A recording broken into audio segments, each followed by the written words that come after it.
Assalamualaikum warahmatullahi wabarakatuh. Selamat pagi anak-anak. Bagaimana kabarmu hari ini? Semoga semua dalam keadaan sehat ya. Tetap menjaga kesehatan. Jangan lupa untuk rajin mencuci tangan dan gunakan masker ketika keluar rumah.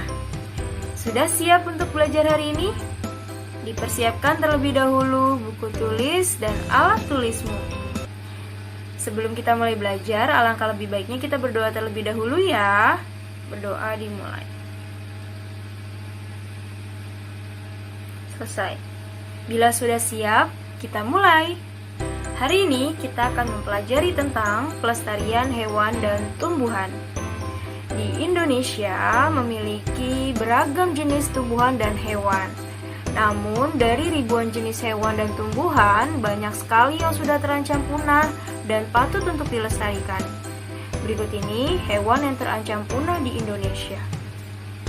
Ada orangutan, anoa, kakatua jambul kuning, owa Jawa, rusa bawean, penyu hijau, burung jalak Bali, gajah Sumatera, burung cendrawasih, dan harimau Sumatera.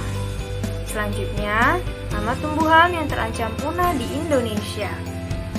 Ada ulin, pohon damar, jelutung, bunga bangkai, anggrek larat, Rafflesia arnoldii, bunga edelweiss, daun payung, kantong semar, dan juga cendana. Karena untuk mencegah kepunahan dari tumbuhan dan hewan, maka diperlukan pelestarian. Pelestarian ini bertujuan untuk menjaga keseimbangan supaya kehidupan di muka bumi ini tetap berjalan dengan baik. Pelestarian dibagi menjadi dua, ada pelestarian in situ dan juga pelestarian ex situ. Kita bahas ya. Pelestarian in situ pada hewan. Pelestarian yang dilakukan pada habitat asli dari hewan tersebut. Contoh dari pelestarian in situ pada hewan adalah Suaka Marga Satwa di Gunung Sawal, daerah Jawa Barat. Kemudian hutan lindung Sungai Wani di daerah Kalimantan Timur. Kemudian Taman Nasional Waikambas di Lampung. Ada pula Taman Nasional Ujung Kulon di Banten. Selanjutnya, pelestarian ex situ pada hewan. Nah, kalau pelestarian ex situ terbalikannya ya, pelestarian yang dilakukan di luar habitat asli dari hewan tersebut. Contohnya, taman safari yang ada di Bogor, kemudian kebun binatang ini ada di Ragunan di Jakarta, kemudian ada juga di Bandung, ada di Bali. Selanjutnya adalah penangkaran komodo. Nah, itu ada di daerah Nusa Tenggara Timur. Kemudian, pelestarian in situ pada tumbuhan. Nah, pelestarian yang dilakukan di habitat asli dari tumbuhan tersebut. Contohnya adalah hutan lindung Alas Ketu di daerah Jawa Tengah.